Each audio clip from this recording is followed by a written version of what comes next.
Old Greek Stories by James Baldwin, Section 7. The Lord of the Silver Bow. Part 1. Delos. Long before you or I or anybody else can remember, there lived with the mighty folk on the mountain top a fair and gentle lady named Leto. So fair and gentle was she that Jupiter loved her and made her his wife. But when Juno, the queen of earth and sky, heard of this, she was very angry, and she drove Leto down from the mountain, and bade all things great and small refuse to help her. So Leto fled like a wild deer from land to land, and could find no place in which to rest. She could not stop, for then the ground would quake under her feet, and the stones would cry out, "Go on! Go on!" and birds and beasts and trees and men would join in the cry. And no one in all the wide land took pity on her. One day she came to the sea, and as she fled along the beach, she lifted up her hands and called aloud to the great Neptune to help her. Neptune, the king of the sea, heard her and was kind to her. He sent a huge fish, called a dolphin, to bear her away from the cruel land, and the fish, with Leto sitting on his broad back, swam through the waves to Delos, a little island which lay floating on top of the water like a boat. There the gentle lady found rest and a home, for the place belonged to Neptune, and the words of cruel Juno were not obeyed there. Neptune put 4 marble pillars under the island, so that it should rest firm upon them, and then he chained it fast, with great chains which reached to the bottom of the sea, so that the waves might never move it. By and by, twin babes were born to Leto in Delos. One was a boy whom she called Apollo, the other a girl whom she named Artemis or Diana. When the news of their birth was carried to Jupiter and the mighty folk on the mountain top, all the world was glad. The sun danced on the waters, and singing swans flew 7 times round the island of Delos. The moon stooped to kiss the babes in their cradle, and Juno forgot her anger and bade all things on the earth and in the sky be kind to Leto. The 2 children grew very fast. Apollo became tall and strong and graceful. His face was as bright as the sunbeams, and he carried joy and gladness with him wherever he went. Jupiter gave him a pair of swans and a golden chariot, which bore him over sea and land wherever he wanted to go. And he gave him a lyre on which he played the sweetest music that was ever heard, and a silver bow with sharp arrows which never missed the mark. When Apollo went out into the world, and men came to know about him, he was called by some the bringer of light, by others the master of song, and by still others the Lord of the Silver Bow. Diana was tall and graceful, too, and very handsome. She liked to wander in the woods with her maids, who were called nymphs. She took kind care of the timid deer and the helpless creatures which live among the trees, and she delighted in hunting wolves and bears and other savage beasts. She was loved and feared in every land, and Jupiter made her the queen of the green woods and the chase. Part 2. Delphi. Where is the center of the world? This is the question which someone asked Jupiter as he sat in his golden hall. Of course, the mighty ruler of earth and sky was too wise to be puzzled by so simple a thing, but he was too busy to answer it at once. So he said, "Come again in 1 year from today, and I will show you the very place." Then Jupiter took 2 swift eagles which could fly faster than the storm wind, and trained them till the speed of the one was the same as that of the other. At the end of the year he said to his servants, "Take this eagle to the eastern rim of the earth, where the sun rises out of the sea, and carry his fellow to the far west, where the ocean is lost in darkness and nothing lies beyond. Then, when I give you the sign, loosen both at the same moment." The servants did as they were bidden, and carried the eagles to the outermost edges of the world. Then Jupiter clapped his hands. The lightning flashed, the thunder rolled, and the two swift birds were set free. One of them flew straight back towards the west, the other flew straight back towards the east, and no arrow ever sped faster from the bow than did these two birds from the hands of those who had held them. On and on they went like shooting stars rushing to meet each other, and Jupiter and all his mighty company sat amid the clouds and watched their flight. Nearer and nearer they came, but they swerved not to the right nor to the left. Nearer and nearer, and then with a crash like the meeting of two ships at sea, the eagles came together in mid-air and fell dead to the ground. "Who asked, 'Where is the center of the world?'" said Jupiter. "The spot where the two eagles lie, that is the center of the world." They had fallen on the top of a mountain in Greece, which men have ever since called Parnassus. "If that is the center of the world," said young Apollo, "then I will make my home there, and I will build a house in that place, so that my light may be seen in all lands." So Apollo went down to Parnassus, and looked about for a spot in which to lay the foundations of his house. The mountain itself was savage and wild, and the valley below it was lonely and dark. The few people who lived there kept themselves hidden among the rocks, as if in dread of some great danger. They told Apollo that near the foot of the mountain, where the steep cliff seemed to be split in two, there lived a huge serpent called the Python. This serpent often seized sheep and cattle, and sometimes even men and women and children, and carried them up to his dreadful den and devoured them. "Can no one kill this beast?" said Apollo. And they said, "No one, and we and our children and our flocks shall all be slain by him." Then Apollo, with his silver bow in his hands, went up towards the place where the Python lay. The monster had worn great paths through the grass and among the rocks, and his lair was not hard to find. When he caught sight of Apollo, he uncoiled himself and came out to meet him. The bright prince saw the creature's glaring eyes and blood-red mouth, and heard the rush of his scaly body over the stones. He fitted an arrow to his bow, and stood still. The Python saw that his foe was no common man, and turned to flee. Then the arrow sped from the bow, and the monster was dead. "Here I will build my house," said Apollo. Close to the foot of the steep cliff, and beneath the spot where Jupiter's eagles had fallen, he laid the foundations. And soon, where had been the lair of the Python, the white walls of Apollo's temple arose among the rocks. Then the poor people of the land came and built their houses near by, and Apollo lived among them many years, and taught them to be gentle and wise, and showed them how to be happy. The mountain was no longer savage and wild, but was a place of music and song. The valley was no longer dark and lonely, but was filled with beauty and light. "What shall we call our city?" the people asked. "Call it Delphi, or the Dolphin," said Apollo, "for it was a dolphin that carried my mother across the sea." Part 3. Daphne. In the Vale of Tempe, which lies far north of Delphi, there lived a young girl whose name was Daphne. She was a strange child, wild and shy as a fawn, and as fleet of foot as the deer that feed on the plains. But she was as fair and good as a day in June, and none could know her but to love her.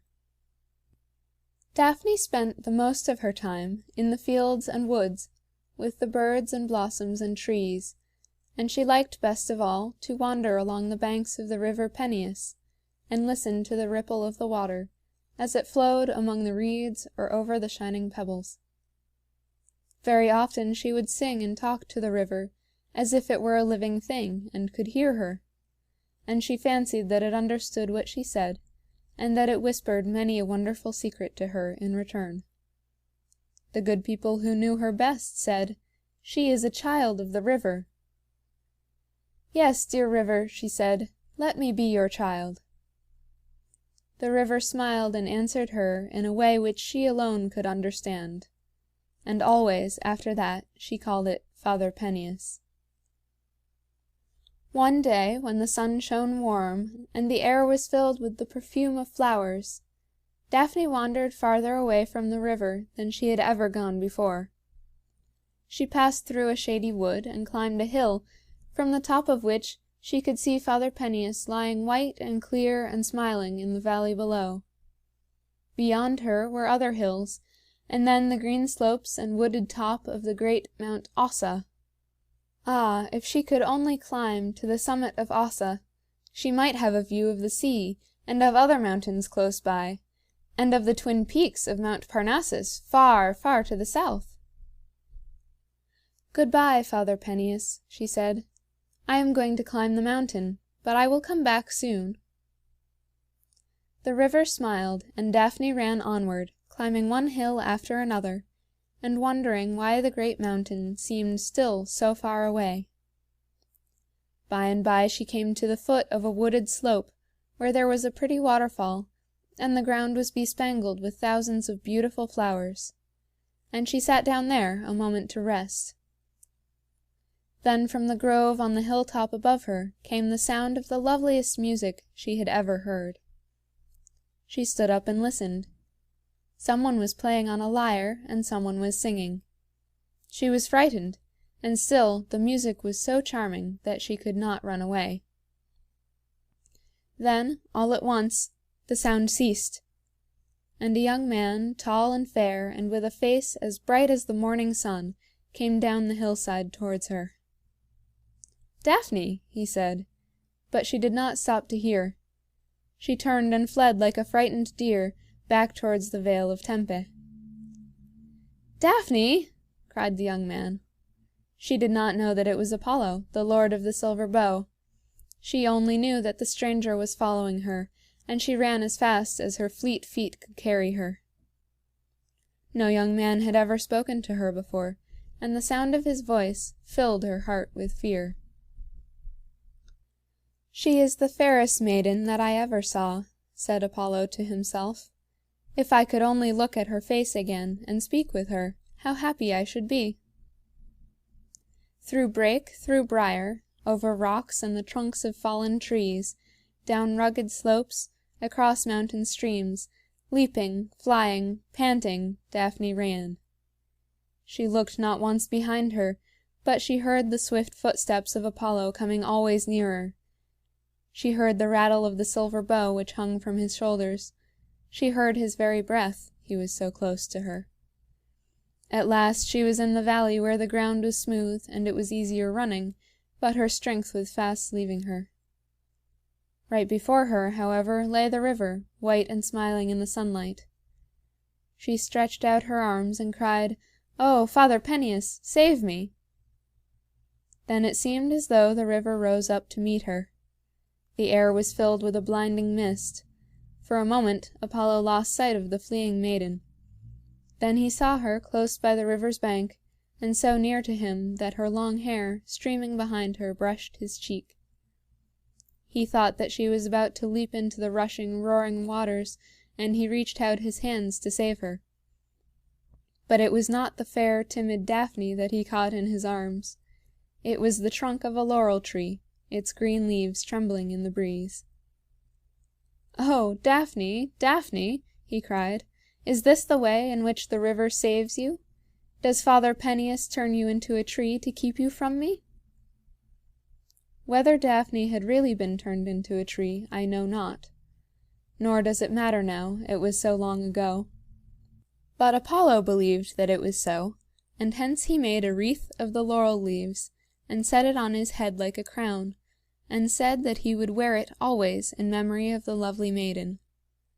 And ever after that, the laurel was Apollo's favorite tree, and even to this day poets and musicians are crowned with its leaves.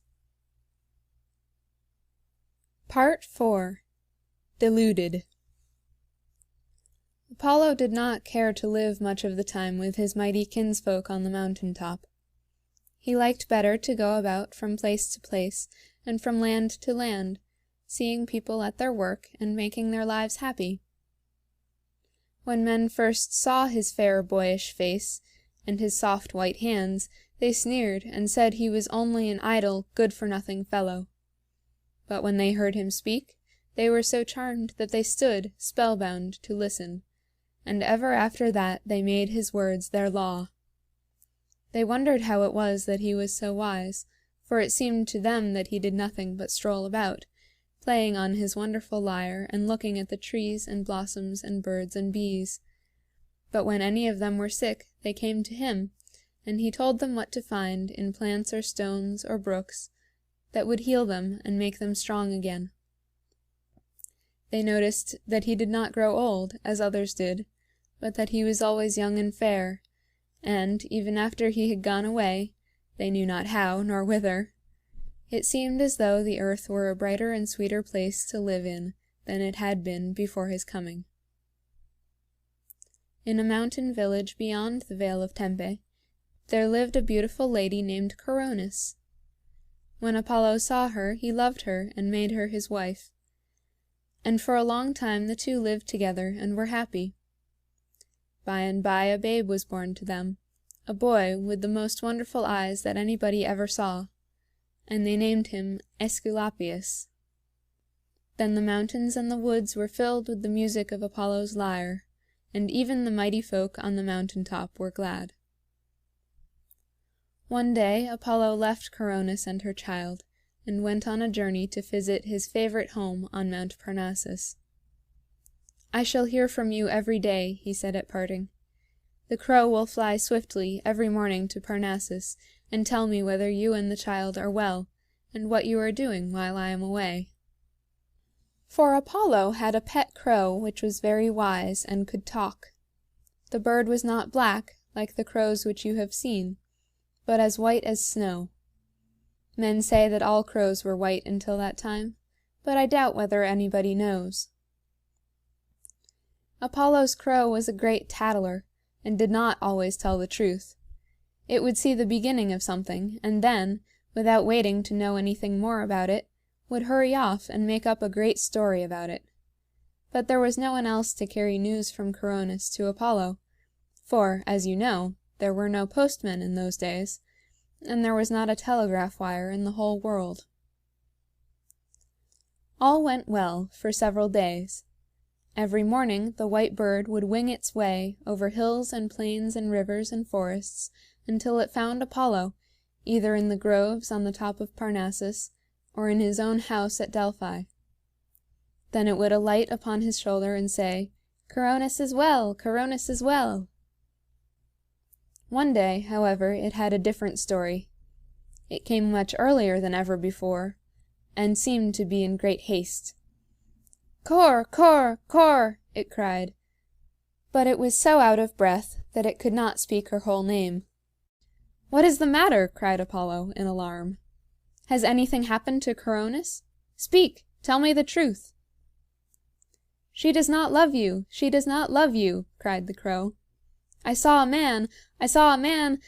And then, without stopping to take breath or to finish the story, it flew up into the air and hurried homeward again. Apollo, who had always been so wise, was now almost as foolish as his crow. He fancied that Coronis had really deserted him for another man, and his mind was filled with grief and rage. With his silver bow in his hands, he started at once for his home. He did not stop to speak with anyone. He had made up his mind to learn the truth for himself. His swan team and his golden chariot were not at hand, for now that he was living with men, he must travel like men. The journey had to be made on foot, and it was no short journey in those days when there were no roads. But after a time, he came to the village where he had lived happily for so many years, and soon he saw his own house, half hidden among the dark-leaved olive trees. In another minute he would know whether the crow had told him the truth. He heard the footsteps of someone running in the grove. He caught a glimpse of a white robe among the trees. He felt sure that this was the man whom the crow had seen, and that he was trying to run away. He fitted an arrow to his bow quickly. He drew the string. Twang! And the arrow, which never missed, sped like a flash of light through the air. Apollo heard a sharp, wild cry of pain, and he bounded forward through the grove. There, stretched dying on the grass, he saw his dear Coronis. She had seen him coming, and was running gladly to greet him, when the cruel arrow pierced her heart. Apollo was overcome with grief. He took her form in his arms, and tried to call her back to life again. But it was all in vain. She could only whisper his name, and then she was dead. A moment afterwards, the crow alighted on one of the trees near by. "Kor, kor, kor," it began, for it now wanted to finish its story. But Apollo bade it be gone. "Cursed bird," he cried, "you shall never say a word but kor, kor, kor all your life, and the feathers of which you are so proud shall no longer be white, but black as midnight." And from that time to this, as you very well know, all crows have been black, and they fly from one dead tree to another, always crying, "Kor, kor, kor." Part 5. Disgraced.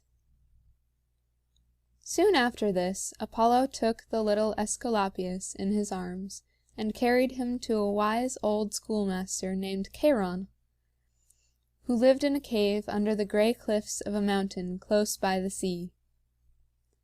"Take this child," he said, "and teach him all the lore of the mountains, the woods, and the fields. Teach him those things which he most needs to know in order to do great good to his fellow men." And Aesculapius proved to be a wise child, gentle and sweet and teachable. And among all the pupils of Cheiron he was the best loved.